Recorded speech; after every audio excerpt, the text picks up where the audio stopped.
자, 모두 준비됐으면 첫 번째 찬양 나의 영혼이 찬양하겠습니다.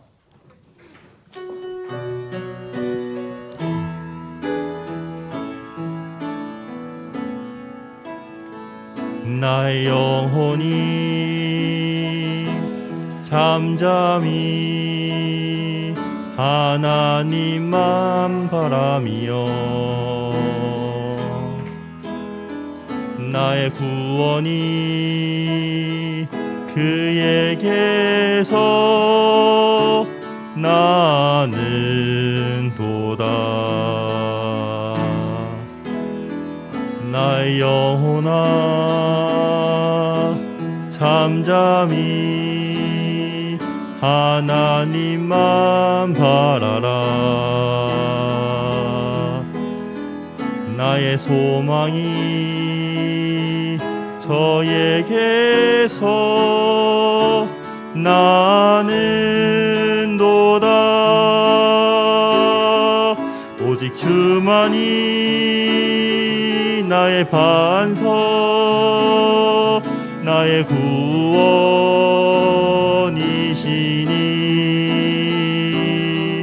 오직 주만이 나의 산성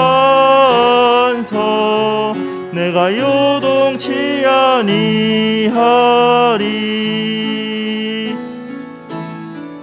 나의 영혼이 간절히 여호와를 갈망하며 나의 입술이 여호와를 찬양하리.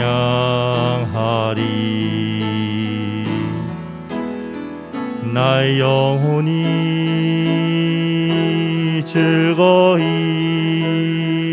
여호와를 아르리니 나의 평생에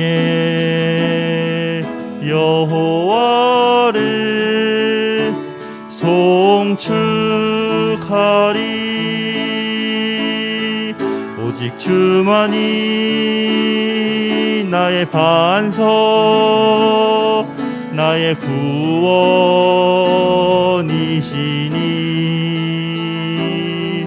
오직 주만이 나의 산성 내가 요동치 아니하리. 나의 구원 나의 영광 하나님께 있으니 내 힘의 반석과 피난처 되시네.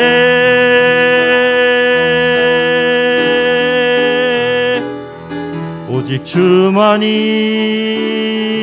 나의 반석 나의 구원이시니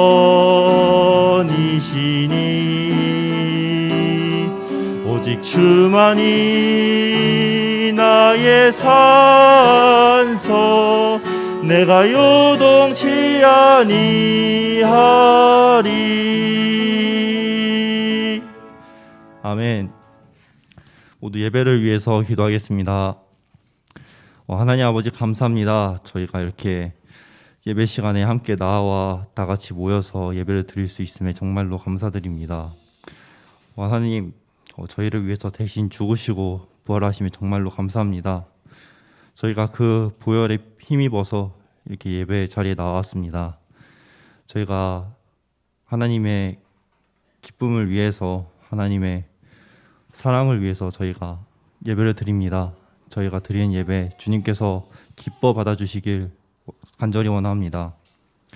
또 예배를 전해주시는 박상철 지사님 입술에 성령님께서 임하셔서 저희가 들으는 말씀 저희 마음에 잘 깨달아 또 순종으로 잘 반응할 수 있는 저희가 되게 하여 주시옵소서.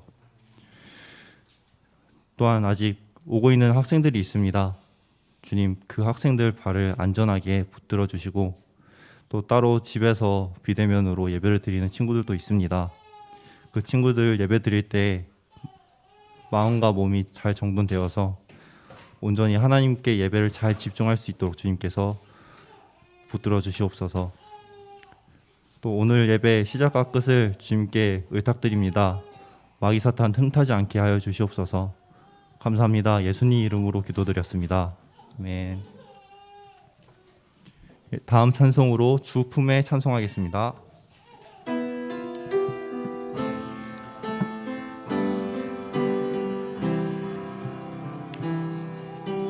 주 품에 품으소서.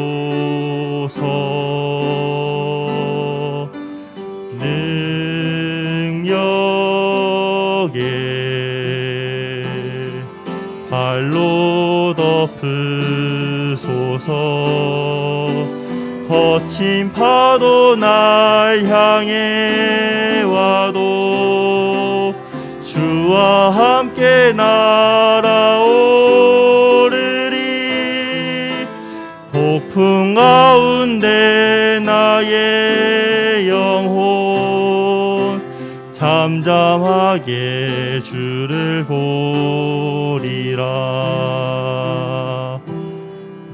주님 안에 나 거하리.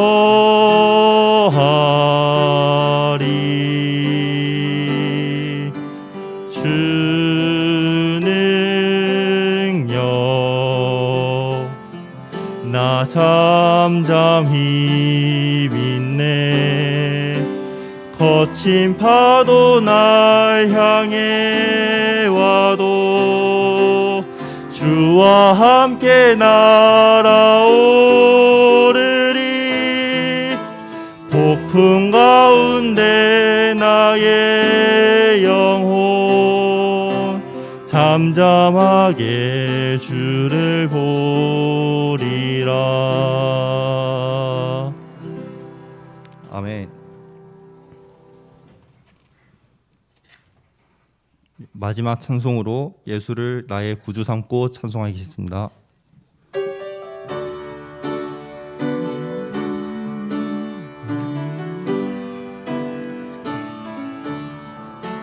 예수로 나의 구주 삼고 성령과 피로써 거듭나니 이 세상에서 내 영혼이 하늘의 영광 누리도다. 이것이 나의 간증이요 이것이 나의 찬송일세. 나 사는 동안 끊임없이 구주를 찬송하리로다. 온전히 주께 맡긴 내 영 사랑의 음성을 듣는 중에 천사들 왕래하는 것과 하늘의 영광 보리로다. 이것이 나의 간증이요 이것이 나의 찬송일세.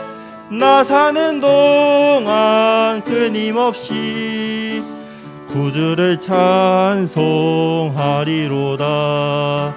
주 안에 기쁨 누림으로 마음의 풍랑이 잔잔하니 세상과 나는 강봇 없고 구속한 주만 보이도다. 이것이 나의 간증이요 이것이 나의 찬송일세. 나 사는 동안 끊임없이 구주를 찬송하리로다.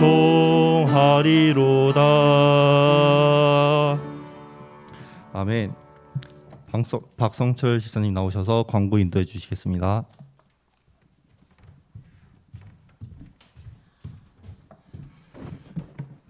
안녕하세요. 네, 반갑습니다. 요즘 비가 막 계속 오다가 안 오다가 막 날씨가 종잡을 수 없는 것 같아. 그죠? 선생님이 어제 세차를 했거든. 근데 세차하자마자 비가 오더라고. 그래서 참 우리의 앞일은 예상할 수가 없구나. 그렇게 한번 다시 생각을 하게 된 것 같아요. 6월 달 보니까 뭐 행사도 없고 생일제도 없고 그러네. 그지? 6월 달에는 정말 좀 어떻게 보면 예전 같으면은 이때 야외 예배라도 좀 가서 말씀을 드렸을 텐데 코로나 때문에 참 아쉬운 것 같아요. 대신에 우리 그 6월 예전에 6월 첫 주에 우리 합반을 하겠다고 했었잖아요. 근데 그걸 한 주 미뤄서 우리 6월 13일 날 그때 이제 합반을 하려고 합니다. 그래서 여러분들 참고를 하시고 요때 합반은 어떻게 할 거냐면 그 형제반, 자매반 이렇게 합반을 할 거예요. 여러분들 그 합반하는 날은 선생님이 말씀을 좀 짧게 하고 여러분들 교제하는 시간을 좀 이렇게 많이 할 거거든요. 그러니까 그때 기억하셔서 많이들 참석을 해주시면 좋을 것 같습니다.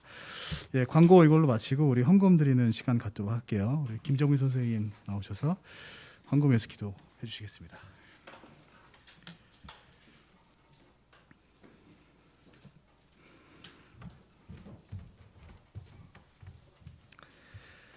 기도하겠습니다. 아버지 하나님 참 감사드립니다. 저희를 먼저 사랑하셔서 저희의 죄들로 인해서 죽으시고 묻히셨다가 성경 기록대로 셋째 날에 부활하신 주님의 그 크신 그 사랑으로 인해 저희가 구원받고 주님의 자녀 되게 하시니 감사드립니다. 주님의 그 사랑과 그 은혜에 감사해서 저희가 이 예배 자리에 나오고 주님께서 우리에게 허락하신 이 모든 것, 세상의 모든 것이 아버지 것임을 고백하는 마음으로 또 감사하는 마음으로 또 11조를 드리고 또 저의 감사의 마음을 또 헌금으로 담아 아버지 하나님께 올려드립니다. 우리의 모든 것이 아버지의 것임을 다시금 기억하고 우리의 삶을 주관하시는 분이 주님임을 기억하는 삶 살 수 있도록 인도하여 주옵소서. 그리고 이 드려진 모든 헌금들이 아버지 하나님의 그 영광을 위해서 사용될 수 있도록 주님 인도하여 주옵소서. 예배의 처음과 나중을 우리의 삶의 모든 것을 아버지 하나님께 맡겨드리며 우리를 너무나 사랑하시는 예수님 이름으로 기도드렸습니다. 아멘.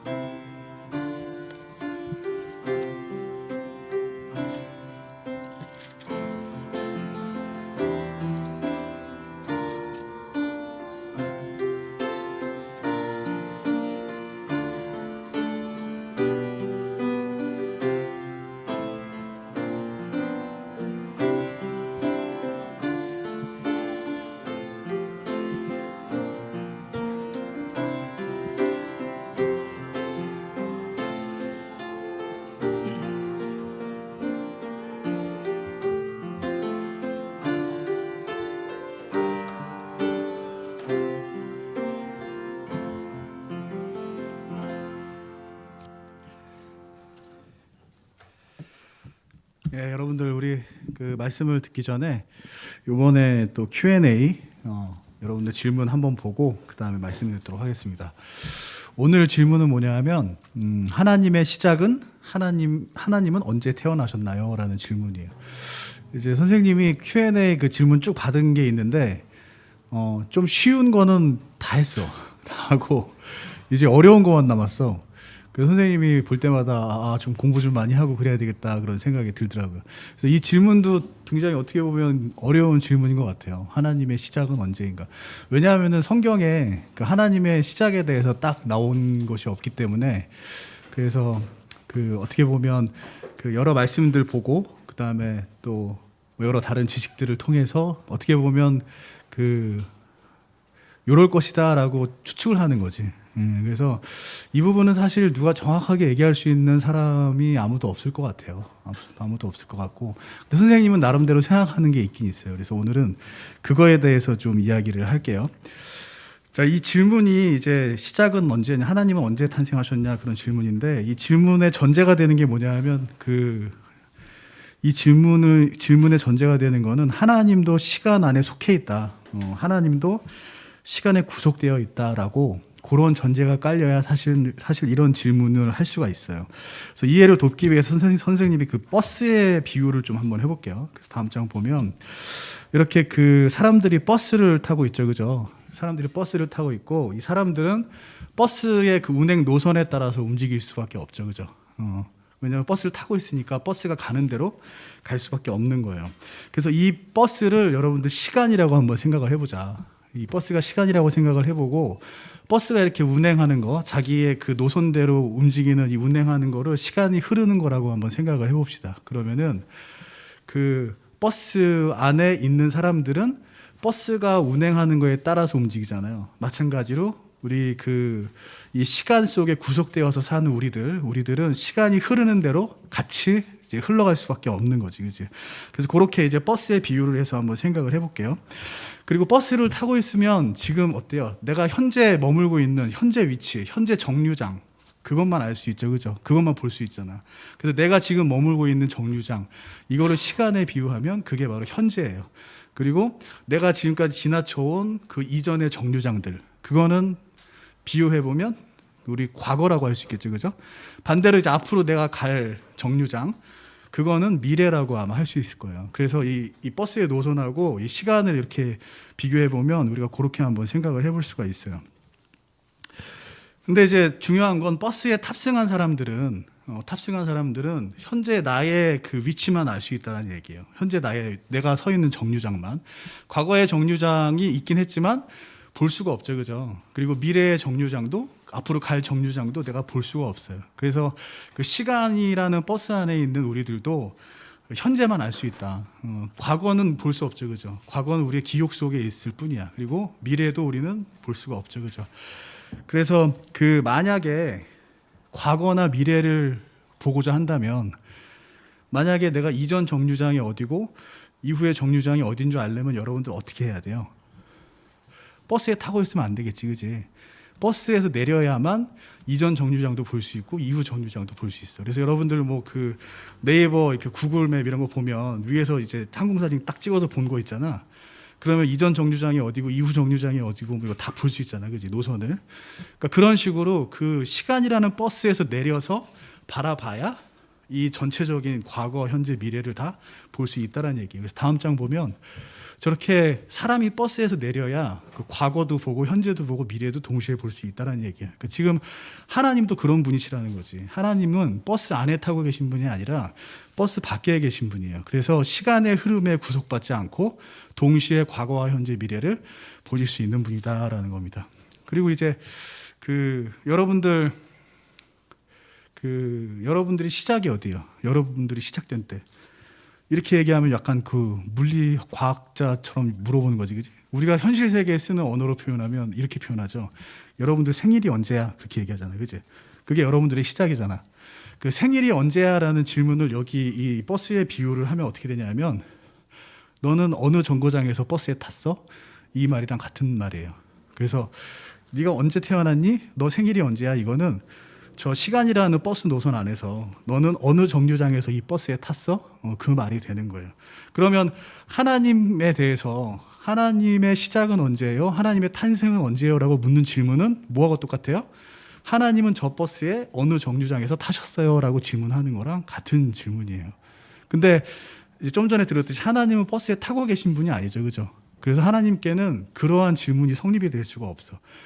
내가 버스를 타지 않았는데 버스 언제요 탔어요? 라고 질문할 수 없는 것처럼 하나님은 버스에 타고 계신 분이 아니기 때문에 언제 태어나셨어요? 라는 질문을 할 수 없다는 얘기예요. 그래서 시간을 초월한 그런 분이고 시간의 구속을 안 받는 분이기 때문에 시간을 전제한 질문에 대해서 질문 받으실 수 없는 분이다.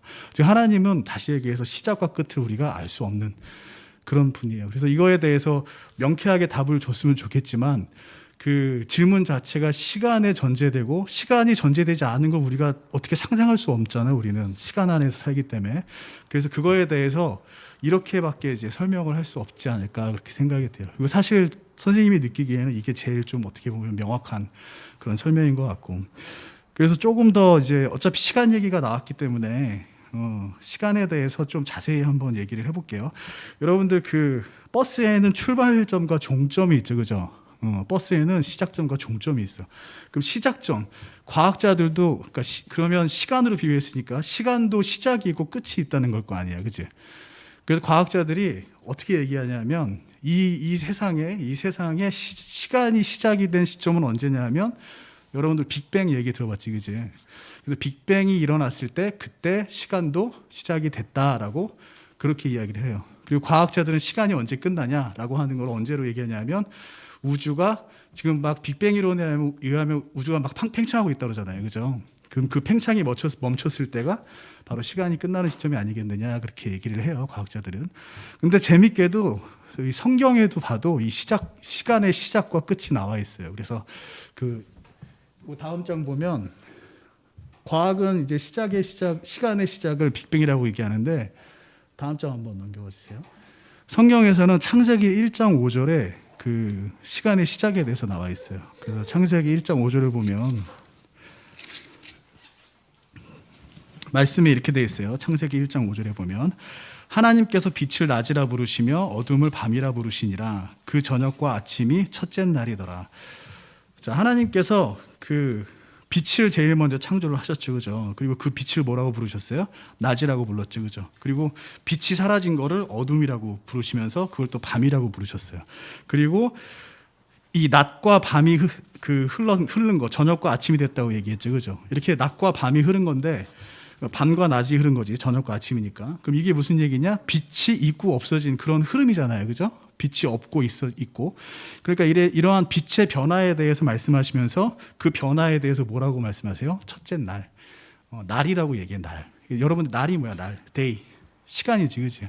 그래서 성경은 빛을 만들고 나서 빛의 변화가 시간이다라고 이렇게 설명을 하고 계시는 거예요. 근데 여러분들 참 재밌는 게 뭐냐면 아인슈타인이 특수 상대성 이론을 얘기를 했잖아. 근데 그게 결국 뭐냐면 빛의 속도에 의해서, 빛의 속도가 뭐예요? 빛의 변화지, 그지? 빛의 속도에 의해서 그 시간이 변한다라는 거예요. 그러니까 빛의 속도와 이 시간은 관계가 있다라는 거지. 근데 성경은 지금 보면은 거의 수천 년 전에 벌써 이런 4,500년 정도 전에 기록된 말씀인데 그 기록된 이 창세기 말씀 속에서 이미 빛과 시간을 연계해서 설명을 하고 있죠, 그죠? 그래서 선생님이 이런 거 보면 정말 이게 하나님의 말씀이구나 하는 그런 생각이 들어요. 어쨌든 간에 이렇게 빛의 변화를 표현을 하면서 시간이 처음 이때 생겨났다는 것을 이제 성경은 이야기를 하고 있어요. 그리고 시간의 끝도 얘기하는데 그건 어디 나와 있냐면 요한계시록 22장 5절에 보면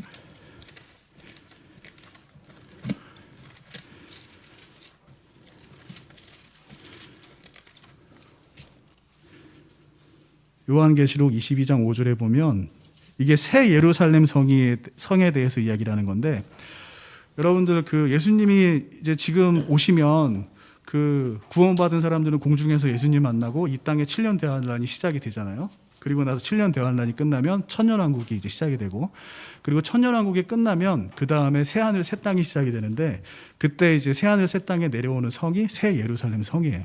근데 그 새 예루살렘 성에 대해서 설명을 한 게 지금 22장 5절 말씀인데 거기에 어떻게 나오냐면 새 예루살렘 성에는 밤이 없겠고 등잔불이나 햇빛이 그들에게 필요 없으니 이는 주 하나님께서 그들에게 빛을 주시기 때문이라. 자, 이 새 예루살렘 성에서는 빛의 변화가 없어. 빛의 변화가 없다는 얘기는 무슨 얘기예요? 시간이라는 개념이 없는 곳이라는 거지. 그래서 그렇게 말씀하시면서 뭐라고 나와요? 영원 무궁토록 통치하신다. 그 기간이 영원하다고 그래요. 그 성경에서 이 시간을 초월한 그런 표현을 쓸 때 영원이라는 표현을 써요. 영원. 영원은 시작과 끝이 없는 거잖아요, 그렇지? 그래서 자꾸 영원히를 봐. 자, 영원 시작과 끝이 없어. 그래서 그 성경에서 영원이라는 표현은 시간을 초월한 걸 의미를 해요. 그러니까 새 예루살렘 성에서는 시간의 개념이 없는 거야. 이때 시간이 끝나는 거지. 과학자들이 우주가 팽창이 끝날 때라고 얘기하는 그 시점이 과학자들은 그렇게 표현을 하지. 근데 이제 성경에서는 그 시간이 이제 언제냐? 그 새 예루살렘 성이 올 때 그때 시간이 없어진다 이제 이렇게 얘기를 하고 있어요. 그래서 그 우리가 이제 성경을 통해서 이렇게 좀 보는데 그 시간이라는 건 사실 두 개의 개념이 중요한 거지. 영원, 그리고 변화. 변화가 있으면 시간을 우리가 인지할 수 있는 거고 변화가 없으면 시간이 없다라고 성경에서는 표현이 되는 거야. 그래서 우리 슬라이드를 한번 다음 보면 요거를 보면 여러분들이 어떻게 보면 조금 그 시간을 초월한 그런 개념을 좀 이해할 수 있을 것 같아요. 지금 보면 저 앞에 보이는 게 히말라야 산맥이라고 그러더라고.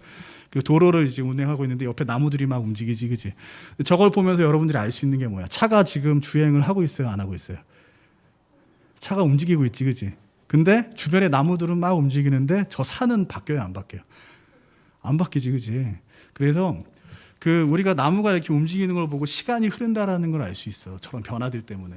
근데 그 저 차량 밖에 있는, 저 버스 밖에 있는 그런 어떤 커다랗고 위대한 존재, 시작과 끝을 알 수 없이 저렇게 크게 보이는 저런 존재들은 차 안에서 봤을 때 어때요?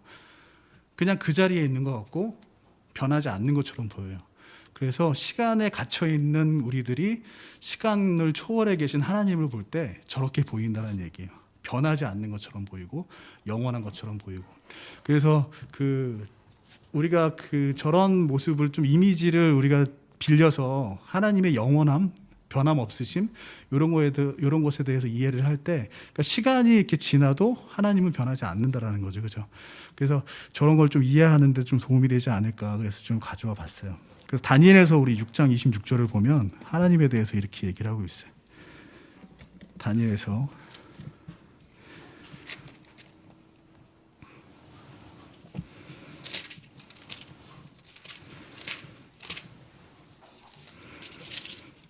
6장 26절에 보니까 하나님에 대해서 이렇게 이야기를 하고 있어요. 내가 한 칙령을 내리노니 내 왕국의 모든 통치하에 있는 사람들은 다니엘이 하나님 앞에서 떨며 두려워할지니라. 그분은 살아계시는 하나님이시오 영원토록 변하지 아니하실 분이시며 그분의 왕국은 멸망하지 아니하고 그분의 통치는 끝에까지 이르리로다. 하나님에 대해서 설명을 할 때 뭐라고 설명하나요? 영원토록 변하지 않는다. 예, 그래서 이 시간에 구애받지 않고 변하지 않는다라는 표현으로 하나님께서 시간에 구속되신 분이 아니다라고 설명을 하고 있죠. 그래서 이제 결론은 사실 이거예요. 하나님은 그 시간이라는 버스 안에 탑승하고 계시지 않기 때문에 시작이 언제냐, 즉 어느 정류장에서 탔어요라는 말을 질문 자체가 이제 할 수 없는 분이시다. 왜냐하면 버스를 안 탔으니까. 그래서 그 이러한 시작과 끝을 이야기할 수 없는 분이기 때문에 그러한 질문조차를 우리가 할 수가 없다. 라고 볼 수가 있습니다. 근데 이 사실을 받아들이는 게 사실 좀 쉽지 않을 수도 있어요. 그래서 좀 길게 설명은 했지만 다른 비유로서 좀 여러분들이 받아들이기 쉽게 하기 위해서 다른 비유를 좀 하나 다시 얘기를 할게요. 여러분들 그 세상에 숫자라는 게 있지, 그지? 다음 장 보시면은 숫자라는 게 있어요. 1, 2, 3, 4, 5, 6, 7, 8 이런 게 숫자잖아, 그지? 근데 이 숫자의 가장 작은 수를 한번 생각을 해봐요. 가장 작은 수. 작은 수가 있고 더 작은 수가 있고 많이 작은 수가 있는데 그게 아니라 진짜 가장 작은 수. 여러분들이 가장 작은 수를 떠올려서 하나만 한번 얘기해봐. 선생님한테. 가장 작은 수. 응? 뭐라고? 찰나? 아, 이 인터벌? 이 순간을 얘기한 거구나. 10에 마이너스 30?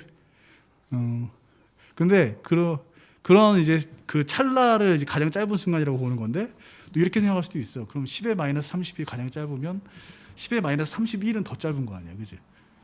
그래서 가장 작은 수를 생각할 수는 있는데 그 숫자가 뭐냐라고는 아무도 얘기 못해. 왜냐하면 그걸 얘기하는 순간 더 작은 수를 얘기할 수 있잖아. 그래서 이거를 시간의 비유로 하면 과거, 우리가 아무리 먼 과거를 이야기해도, 그러니까 우리가 하나님의 과거에 대해서 알 수 있는 건 어디예요? 성경에서밖에 없지, 그지? 우리가 하나님의 가장 먼 과거를 볼 수 있는 건 창세기 1장 1절이야. 우리가 볼 수 있는 하나님의 가장 옛날 모습, 그게 창세기 1장 1절이지, 그지?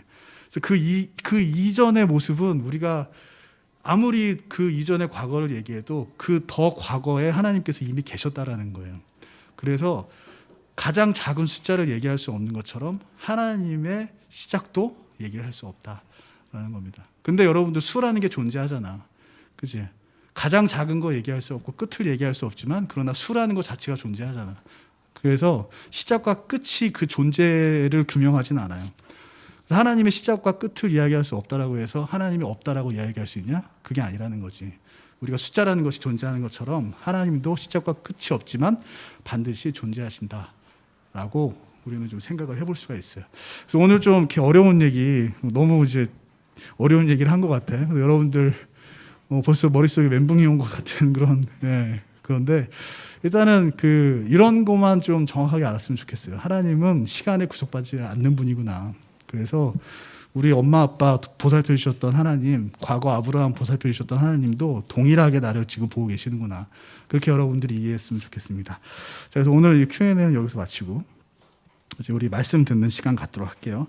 오늘 이제 하나님의 말씀은 자, 창세기 37장 말씀입니다. 37장 3절. 우리 다 함께 자리에서 일어나서 창세기 37장 말씀을 볼게요.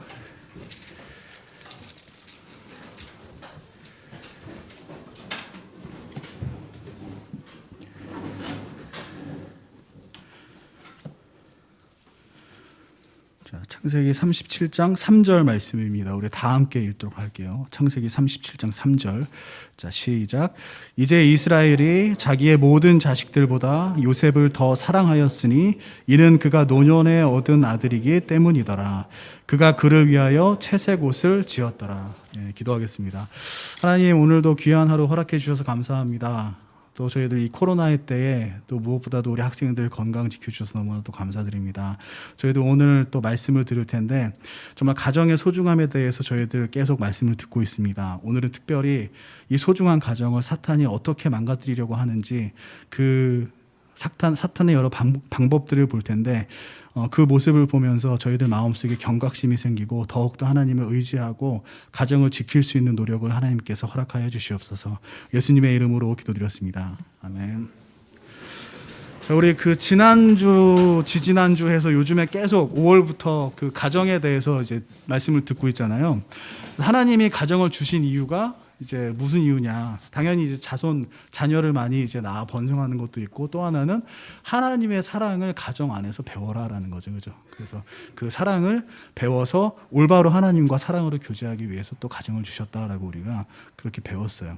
그래서 가정의 사랑이 풍성하기 위해서는 누구의 노력이 필요해? 부모님의 노력뿐만 아니라 나의 노력도 필요한 거죠. 그래서 가족 구성원 모두의 노력이 필요하다라고 우리가 말씀을 들었어요. 근데 이렇게 가정이 중요하니까 당연히 사탄은 어떻게 해요? 그 가정을 어떻게든 망가뜨리려고, 어떻게든 파괴하려고 노력을 하겠죠. 그래서 선생님이 쭉 보니까 이 사탄이 가정을 파괴하는 방법은 한 3가지 정도로 이야기를 할 수 있을 것 같아요.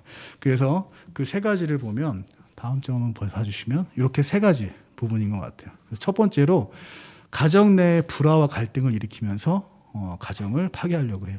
그리고 두 번째로는 구성원이 결혼된 그런 가정, 그러니까 부모님 중에 한 분이 없거나 자녀가 없거나 뭐 이런 식으로 해서 가정을 만들도록 그렇게 유도를 해요. 그리고 마지막으로 남녀 자체를 아예 만나지 못하게 해서 가정 자체를 시작 못하도록 그렇게 합니다. 그래서 사탄이 그 가정을 파괴하는 방법은 이렇게 크게 3가지를 볼 수 있다라는 거예요. 그래서 하나씩 좀 자세히 볼게요.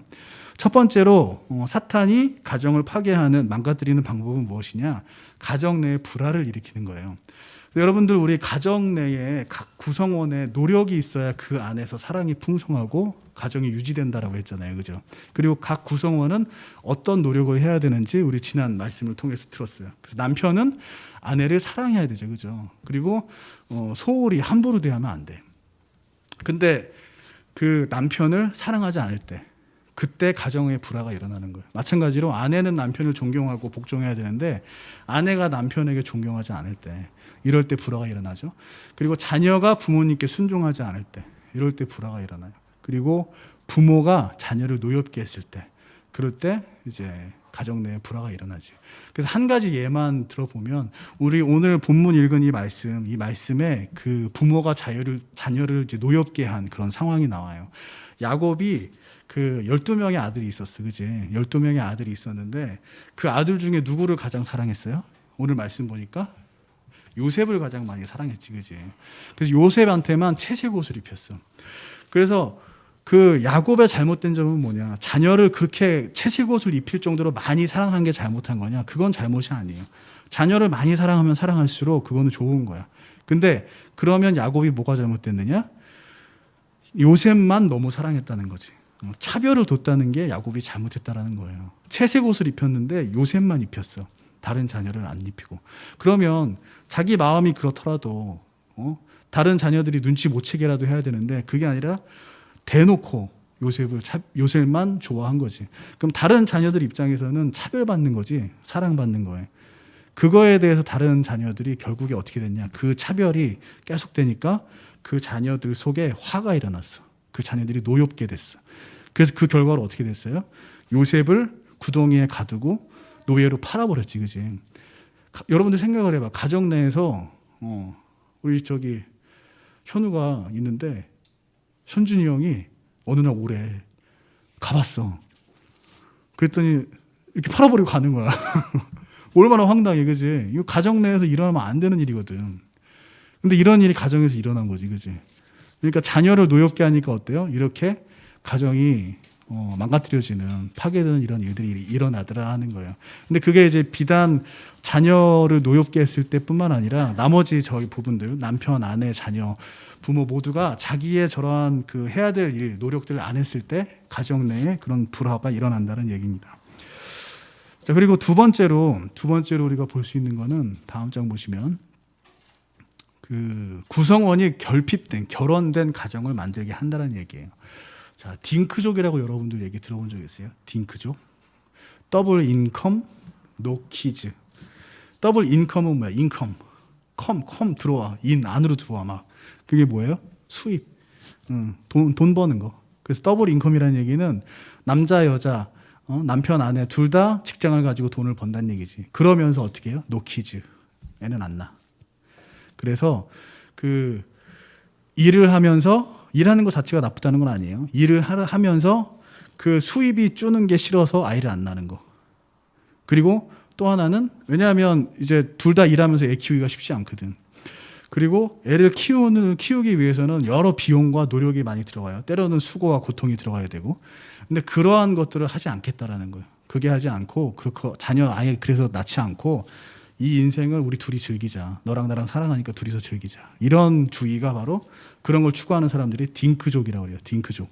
근데 여러분들 그 자녀를 키우는 거는 분명히 많은 비용, 시간, 노력 이런 게 필요해요. 그리고 무엇보다 희생이 많이 필요하죠. 근데 여러분들도 나중에 자녀 낳고 경험해 보면 알겠지만 그런 게 전혀 아깝지가 않아. 전혀 아깝지가 않고 그런 수고나 노력 같은 게 전혀 뭐 괴롭거나 하지 않고 오히려 자녀를 낳게 되면 그로 인해서 얻게 되는 기쁨, 행복 이런 게 비교도 할 수가 없을 만큼 커요. 그래서 저 딩크족인 사람들은 자녀를 낳아보지 못했기 때문에 저런 생각을 하는 거예요. 일단 자녀를 낳아보면 아 내가 정말 어리석었구나. 자녀 얼굴을 보는 순간 그걸 알아요. 아 정말 행복하다. 정말 기쁘다. 그래서 낳는 순간 아 우리 엄마가 날 이렇게 사랑했구나. 하나님이 나를 이렇게 사랑하는구나. 자녀 얼굴 보는 순간 그게 느껴지는 얘기예요.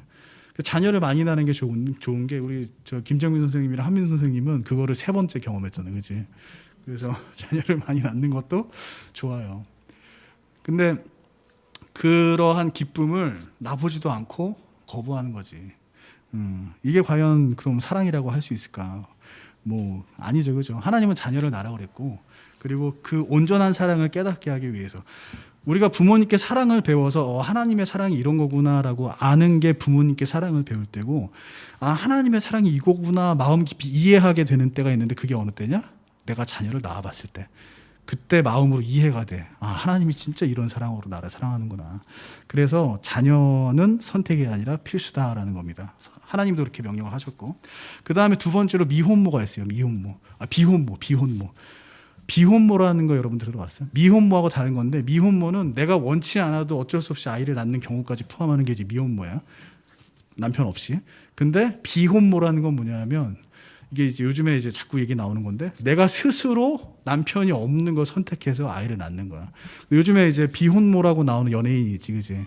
그래서 그 정자를 기증 받아서 그 수정을 해서 이제 그 임신을 한 다음에 그래서 이제 출생을 했어. 그런 연예인이 나오고 있단 말이에요. 근데 그 요즘에 저출산 문제가 커서 그런지 모르겠는데 그거를 잘했다라는 분위기? 이런 분위기로 방송에 나오고 있어. 근데 그게 정말 잘한 거냐, 옳은 거냐? 결코 그렇지 않다라는 얘기죠. 그래서 왜 그 연예인이 비혼모를 선택을 했냐? 왜 결혼을 안 하고 자녀만 출산했냐라고 물어보니 그 연예인이 하는 얘기가 뭐냐면 내가 아이를 너무나 갖고 싶고 낳고 싶은데 근데 결혼을 하기 싫다는 거야. 아이는 낳고 싶은데 왜 결혼하기 싫으냐?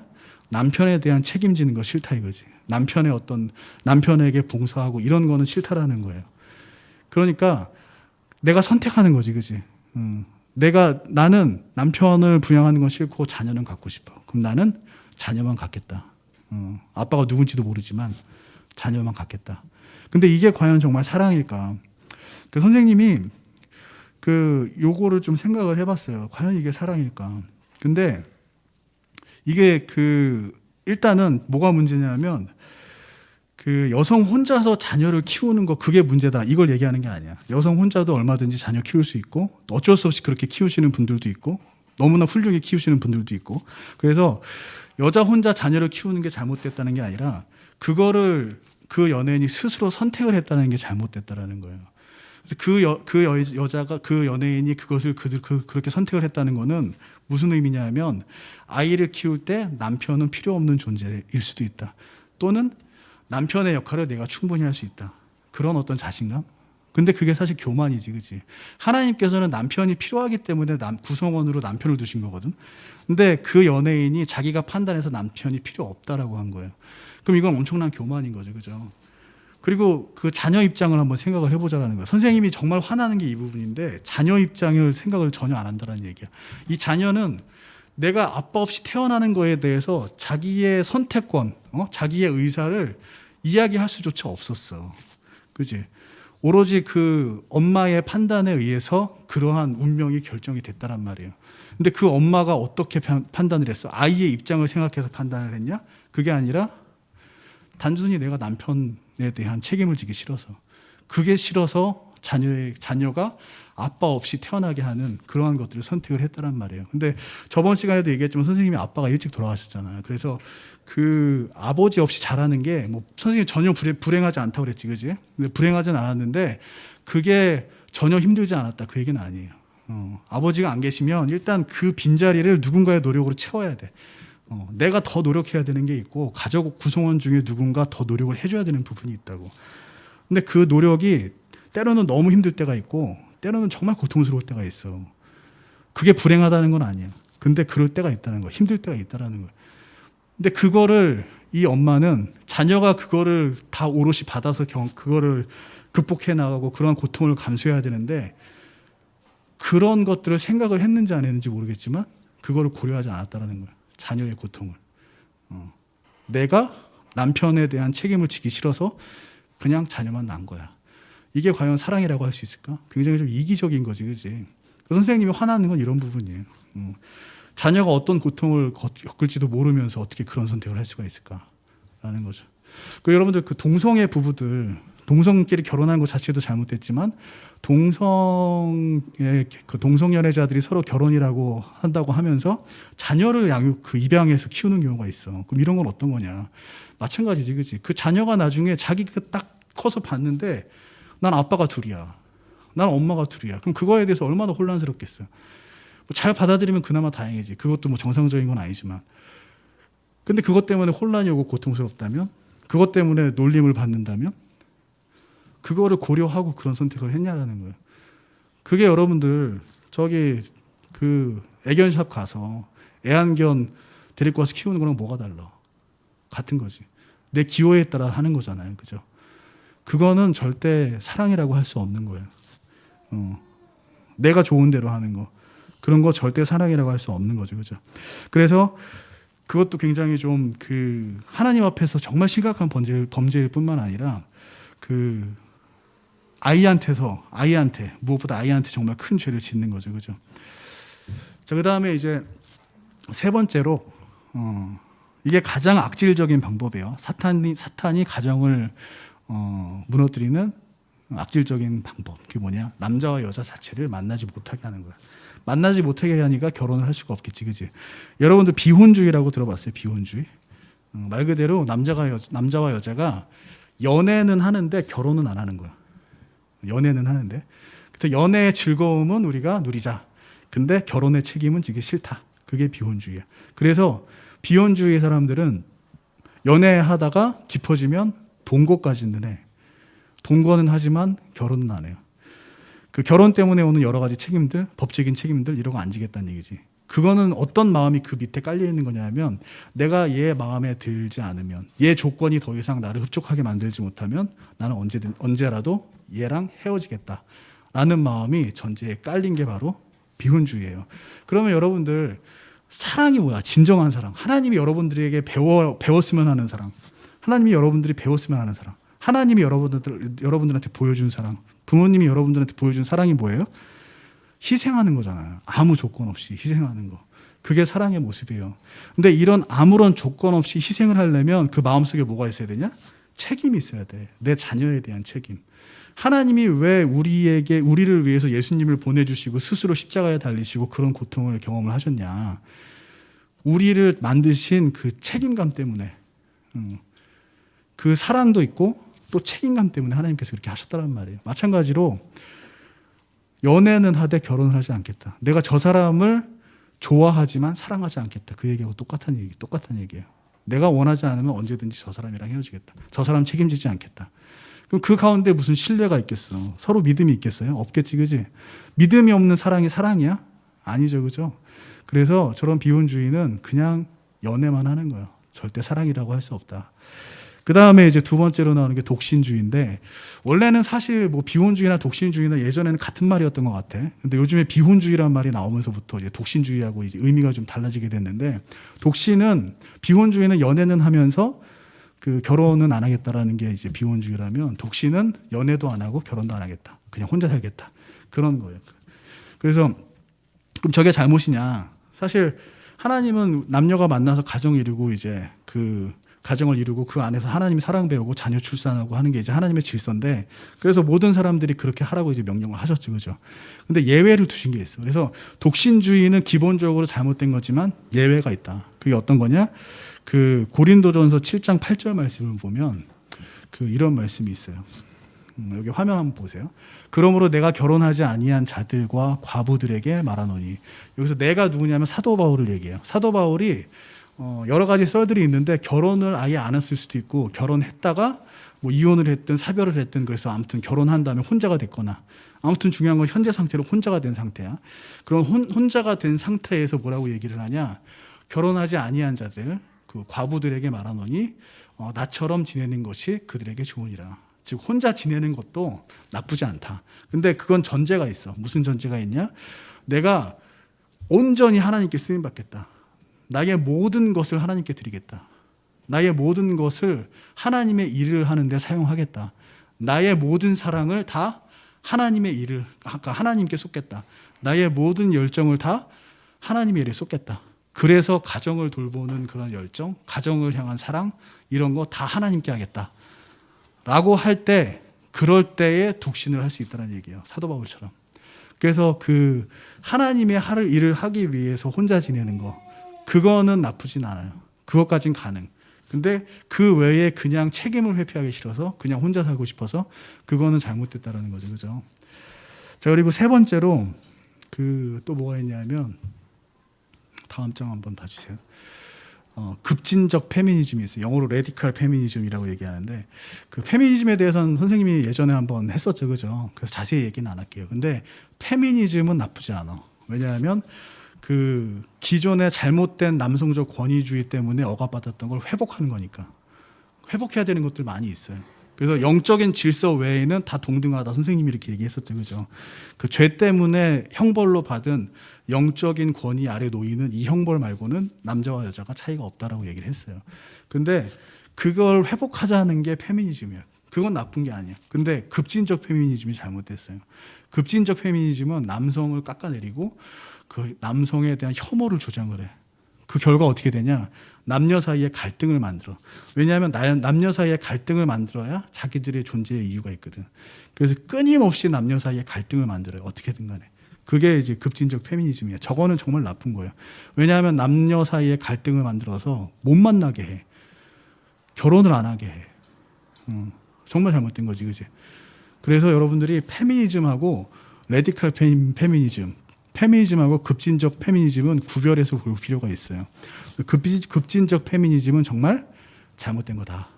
여러분들, 그건 하나님의 뜻에 반하는 거다라고 알고 계셔야 돼요. 그 다음에 이제 동성연애. 저거는 정말 심각한 번제. 하나님이 저 3번 자체가 악질적인 방법인데 그 악질적인 방법 중에서 제일 악질적인 방법이 뭐냐? 저 동성연애예요. 선생님이 사실 동성연애는 다음 주에 따로 자세히 할 거야. 그래서 오늘은 간단하게만 얘기할 텐데 동성연애를 이제 옹호하는 사람들은 어떻게 얘기하냐면 사랑이란 고귀한 거다. 사랑의 가치는 굉장히 높은 고귀한 가치다. 거룩한 가치다. 근데 거기에 왜 성별의 기준을 두냐? 왜 남녀끼리만 서로 사랑을 해야 되냐? 그 고귀한 가치를. 동성끼리도 서로 사랑할 수 있는 거 아니냐? 이렇게 얘기하면 되게 맞는 말 같지, 그지? 근데 사실은 그 안에 뭐가 숨겨져 있냐면 저들이 말하는 사랑에는 고린도전서 13장의 그 고귀한 사랑 플러스 육신적인 관계를 얘기해요. 육신적인 욕망. 그거를 포함한 사랑을 얘기하고 있다고. 그래서 저들이 얘기하는 사랑은 사실은 육신적인 관계. 그거를 더 포커스를 맞춰요. 그래서 저들이 사실은 다른 사람들한테 이해해달라고 하는 부분은 뭐냐면 동성연애자들이 그 가장 중요하게 생각하는 게 뭐냐면 이거예요. 그 자신들은 동성끼리 성욕을 느끼는데 그 성적 욕구를 동성에게 해소를 하잖아요. 그죠? 그거를 인정해달라고 하는 게 사실은 본질이야. 뭐 고귀한 사랑 이런 게 아니라. 그래서 이 사람들의 이제 뭐 고귀한 사랑이냐 포장하는데 절대 그렇지 않다라는 거죠. 그죠? 뭐 성을 초월한 뭐 고귀한 사랑 이런 게 아니라 이들이 진짜 원하는 건 내가 동성한테 성적인 그런 욕정을 느끼는데 그거를 동성한테 해소할 수 있게 그렇게 허락해 달라는 거야. 인정해 달라는 거고.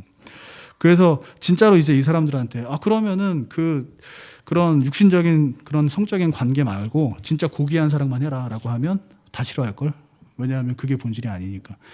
솔직히 동성끼리 고귀한 사랑은 얼마든지 할 수 있어. 예수님도 형제끼리 사랑하라고 그랬잖아요. 그렇지? 그래서 내가 여러분들한테 저기 지승이한테 내가 지승아 너 사랑한다 그러면 그게 동성연애야? 아니지. 그지? 그런 어떤 고귀한 정신적인 사랑은 충분히 할 수가 있어요. 근데 이들이 원하는 건 육신적인 관계를 허락해 달라는 거야. 그걸 정확하게 알아야 돼요. 이거에 대해서는 좀 자세히 한 거는 다음에 또 얘기를 할게요. 그리고 이게 왜 악질적이냐면 우리 창세기 2장 24절 보면 이런 말씀이 있어요. 성경에서 결혼에 대해서 정확하게 정의를 내렸지, 그지? 남자가 자기 아내와 연합. 자기 아내는 저기죠. 그 이부 얘기하는 거야. 여자. 그래서 남자는 여자와 결혼해야 된다라는 거예요. 남자는 여자와 결혼해서 한 육체가 돼야 된다. 그게 성경에서 얘기하는 결혼이에요. 그러한 결혼이 이루어지면 그게 뭐가 되는 거야? 가정이 되는 거지, 그지? 그래서 결혼은 가정의 출발이에요. 근데 동성연애자들이 뭘 주장하냐면 저기서 남자와 여자를 쏙 빼. 그래서 사랑을 집어넣어. 사랑하는 사람끼리 결혼하는 게 맞는 거 아니에요? 사랑만 있으면 되는 거 아니에요? 거기에 왜 남녀가 필요하죠? 이렇게 얘기하는 거지. 얼핏 들으면 그럴듯할 것 같지, 그지? 그럼 그렇게 얘기해서 사람들이 그렇게 받아들이면 동성끼리 결혼하겠다라는 거야. 근데 이거는 하나님의 말씀을 무시하고 왜곡하고 하는 정말 큰 잘못이지. 그리고 이건 하나님을 조롱하는 거야. 왜 그러냐면 여러분들 동성연애자들이 그 심볼로 내세우는 게 뭔지 알아? 우리가 동성연애자입니다라고 하면서 그 어떤 심볼 뭐 표시라고 해야 되나? 그걸 막 저기 하잖아. 뭐가 있어? 무지개지, 무지개. 근데 무지개가 여러분들 뭐예요? 노아 홍수로 하나님께서 크게 인간의 죄를 심판하신 다음에 다시는 이제 물로 심판하지 않겠다라고 주신 징표가 무지개잖아. 근데 그 무지개를 들고 나오면서 하나님의 저 명령을 전적으로 부정하면서 죄를 짓고 있다고. 내가 하나님의 말씀에 대해서 대적하면서 죄를 지으면서 무지개를 들이미는 거야. 하나님한테. 심판 안 하기로 했죠. 그러면서. 이게 얼마나 하나님을 능멸하는 거야. 조롱하고. 그지? 그래서 동성연애는 본성이 이래요. 본성이. 그래서 성경에서 보면 동성연애자들을 하나님께서 정말 싫어하셔. 죄인 중에 죄인이야. 성경에서 보면. 물론 그들의 잘못을 알고 깨닫고 돌아오려고 하면 당연히 구원받고 사랑으로 보살펴 줘야지. 근데 그 본성 자체를 옹호하면 안 된다는 얘기예요. 잘못된 건 잘못됐다라고 얘기를 해야지. 자, 그래서 여러분들 이렇게 동성 결혼까지 얘기를 한단 말이야. 근데 그럼 사탄은 왜 이렇게 결혼의 개념까지 왜곡을 시키는 걸까? 그게 왜 그러냐면 결혼이라는 게 가정의 시작이기 때문에 그래요. 우리가 한 가정을 만들 때 결혼으로부터 출발을 한단 말이야. 그래서 결혼을 왜곡시켜 버리잖아. 그러면 온전한 가정의 출발을 할 수가 없어. 그래서 결혼이라는 개념을 왜곡시켜 버리는 거예요. 동성끼리 결혼해도 된다라고. 그리고 가정의 출발을 왜곡시키는 거지. 그냥 남편 없이 애 낳아도 된다라고. 그래서 여러분들 이러한 행위들은 정말 가정 자체를 그 가정의 구성원을 결핍시키고 가정 자체를 근본적으로 파괴하는 거기 때문에 정말 악질적인 악랄한 방법이라고 할 수가 있죠, 그렇죠? 하나님이 동성연애를 정말 싫어해요. 그래서 동성연애는 선생님이 다음 주에 따로 또 이제 이야기를 할 거예요. 자, 이렇게 이제 사탄이 가정을 망가뜨리기 위해서 노력을 많이 한다라는 걸 우리가 말씀을 통해서 봤어요. 그래서 이 가정을 지키는 거, 가정에 사랑이 넘치는 거, 이거는 각 개인이 혼자 그 구성원의 누군가 혼자가 할 수 없는 거죠, 그죠? 모두의 노력이 필요하고, 그래서 여러분들의 노력도 필요해요. 여러분들은 어떤 노력을 해야 되냐? 부모님한테 순종하는 게 바로 여러분들의 노력이에요. 그리고 여러분들 형제 자매 있지, 그지? 형제 자매끼리 사이좋게 지내는 거, 이게 바로 여러분들이 하는 노력이야. 근데 이렇게 형제 자매 사이좋게 지내려면 여러분들 손해 보는 경우가 있어. 막 약 올릴 때도 있어요. 동생이 약 올릴 때 있잖아요, 그지? 막 힘들지, 그지? 선생님은 막내 여보 써봐가지고 잘 모르겠는데, 선생님 막 누나 놀리고 이런 적은 없어. 누나가 나이 차가 많이 나서 잘못하면 맞아가지고. 그래서 그런 적은 없는데, 여러분들 그 동생이 약 올리면 정말 힘들잖아. 여기 그 형 누나들 뭐 언니들 뭐 끄덕끄덕 하는데 그런 게 있단 말이야. 근데 그거를 참는 게 여러분들 노력하는 거야. 그걸 참는 게. 동생이 이뻐서 그게 아니야. 조건이 없어. 그냥 가족이기 때문에 사랑하기 때문에 참는 거야. 그걸 배우는 게 가족이에요. 조건 없이 희생하는 거, 조건 없이 참는 거. 그래서 여러분들 가정 내에서 그런 사랑을 좀 배웠으면 좋겠어요. 그리고 어제보다 오늘 더 따뜻한 말 하는 거. 정말 얄미운 동생이야. 그 동생을 웃으면서 따뜻하게 얘기해 주는 거. 이런 노력이 여러분들의 사랑을 배우는 과정이란 말이에요. 여러분들 좀 이해를 해줬으면 좋겠고, 이렇게 노력으로 가정에 사랑이 넘치면 정말 그 가정 안에 큰 행복과 기쁨이 있겠지, 그지? 그럼 그거에 대한 혜택을 보는 건 결국 여러분이다. 그래서 여러분들이 그거를 잘 알고 정말 가정에 사랑이 넘치는데 노력하는 여러분들 됐으면 좋겠습니다. 그러면 여러분들을 보고 또 가장 기뻐하시는 것이 누구냐? 바로 하나님이시라는 거예요. 그 자녀가 저기 하면 순종하면 하나님이 기뻐하신다 그랬잖아요, 그죠? 그래서 그 말씀 여러분들 기억하고 정말 가정을 위해서 노력하는 그런 여러분들이 됐으면 좋겠습니다. 자, 선생님 기도할게요. 하나님 감사합니다. 오늘 또 이렇게 귀한 시간 허락해 주셔서 감사합니다. 오늘 또 가정에 대해서 사탄이 어떻게 이 가정들을 공격하고 있는지 저희들 배웠는데 정말 이 가정을 유지하기 위해서, 가정의 사랑이 넘치기 위해서 또 우리 부모님들뿐만 아니라 우리 자녀된 우리들도 노력이 필요함을 배웠습니다. 또 때때로 힘들고 또 어려울 때도 있겠지만 그러한 모든 것들이 결국에 사랑을 배우는 과정임을 우리 친구들이 하나님 이해할 수 있도록 도와주시고 힘을 더하여 주셔서 정말 가족 내에서 각 구성원들과 정말 사랑을 나누고 기쁨이 넘치는 그런 가정을 이끌 수 있도록 하나님 그런 가정을 꾸밀 수 있도록 하나님 인도하여 주시옵소서. 예수님의 이름으로 기도드렸습니다. 아멘.